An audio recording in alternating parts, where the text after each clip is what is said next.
Hi viewers, welcome to our channel. இன்றைக்கி நம்ம சேனலில் என்ன ரெசிபி பார்க்க போகிறோன்னா மசாலா பரோட்டா. ரொம்ப இன்ட்ரெஸ்டிங்கான ரெசிபிங்க. இந்த ரெசிபி எப்படி பண்ணுறதுன்னு பார்க்குறதுக்கு முன்னால் நம்ம சேனல் இன்னும் சப்ஸ்கிரைப் பண்ணலைன்னா கண்டிப்பாக சப்ஸ்கிரைப் பண்ணிடுங்க. கூடவே பக்கத்தில் இருக்கிற பெல் பட்டனையும் தட்டி விட்டுருங்க. ஸோ நான் போடுற வீடியோ எல்லாமே உடனுக்குடனே நோட்டிஃபிகேஷனாக வந்துடும். வாங்க இந்த மசாலா பரோட்டா எப்படி பண்ணுறதுன்னு பார்க்கலாம். முதல்ல ஒரு பாத்திரத்தில் 2 கப் அளவு கோதுமை மாவு சேர்த்துக்கிறேன். இது கூடவே கொஞ்சமாக உப்பு சேர்த்துட்டு 1/2 டீஸ்பூன் அளவு ஓமம் எடுத்து நல்லா அப்படியே நசுக்கி விட்டு சேர்த்துக்கலாம். பரோட்டா ஈஸியாக ஜீரணமும் ஆயிரும், அதே சமயம் நல்ல வாசனையாகவும் இருக்கும் இந்த ஓமம் சேர்த்தும்போது. இப்போ இது கூடவே 1 டீஸ்பூன் அளவு மிளகாய் தூள் சேர்த்துக்கலாம். இது கூடவே கொஞ்சமாக மஞ்சள் தூள் சேர்த்துட்டு பொடிப்பொடியாக கட் பண்ண கொத்தமல்லி தழையை கொஞ்சமாக சேர்த்துக்கலாம். இப்போ இது எல்லாத்தையும் முதல்ல ஒரு தடவை சும்மா கலந்து விட்டுறலாம். இப்போ இந்த மாவுலையே 1 டீஸ்பூன் அளவு எண்ணெய் சேர்த்துக்கலாம். எண்ணெய் சேர்த்து மறுபடியும் ஒரு தடவை நல்லா கலந்து விட்டுட்டு இப்போ கொஞ்சம் கொஞ்சமாக தண்ணி தெளித்து இது மாவை பிசைஞ்சுக்கலாம். தண்ணி சேர்த்துறதுக்கு முன்னாலேயே 1 ஸ்பூன் எண்ணெய் சேர்த்துட்டு பிசையும் போது பரோட்டா நல்லா சாஃப்டாக வரும். பாருங்கள், இந்த அளவு நல்லா தண்ணி தெளித்து நல்லா சாஃப்டாக பிசைஞ்சுக்கணும் மாவை. ரொம்ப சுலபமாக செஞ்சிடலாம் இந்த பரோட்டாவை.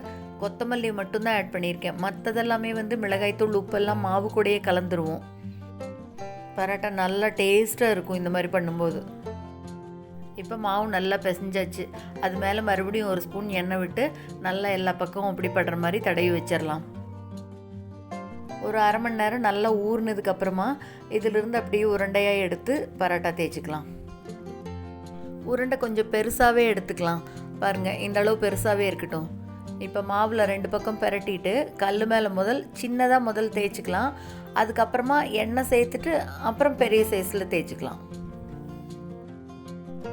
சின்னதாக இந்த அளவுக்கு ரவுண்டாக வச்சுட்டு இதில் நடுவில் 1 ஸ்பூன் மறுபடியும் இப்போ எண்ணெய் சேர்த்தலாம். எண்ணெயை நல்லா ஃபுல்லாக எல்லா பக்கமும் தேய்ச்சி விட்டுட்டு மடிச்சுக்கலாம். பரோட்டா உங்களுக்கு என்ன ஷேப்பில் வேணுமோ அந்த ஷேப்பில் பண்ணிக்கோங்க. நான் இன்றைக்கி முக்கோண ஷேப்பில் வைக்க போகிறேன். அதுக்காக இந்த மாதிரி மடிச்சுக்கிறேன். இந்த மாதிரி மடித்து பண்ணும்போது பரோட்டா நல்லா லேயராக வரும். உருண்டையில் நேராக அப்படியே பரோட்டா தேய்க்கும் போது லேயர் வராது. மடித்து பண்ணும்போது நல்லா 2-3 லேயர் அப்படி நல்லா வரும். பாருங்கள், கொஞ்சம் திக்காகவே வச்சுக்கலாம் பரோட்டாவை, ரொம்ப தேய்க்க வேண்டாம். பாருங்கள், இந்த அளவுக்கு தேய்ச்சா போதும். இப்போ இந்த பக்கம் கல் வச்சுருக்கேன். இதை போட்டு திருப்பி எடுத்துக்கலாம். பாருங்கள், அப்படி லேயராக தெரியுது பாருங்கள். இந்த மாதிரி மடித்து பண்ணும்போது தான் நல்லா பரோட்டா லேயராக வரும். திருப்பி போட்டுட்டு எண்ணெய் விட்டுக்கலாம். எவ்வளோ சுலபமாக இருக்குது பாருங்கள் இந்த மசாலா பரோட்டா பண்ணுறது.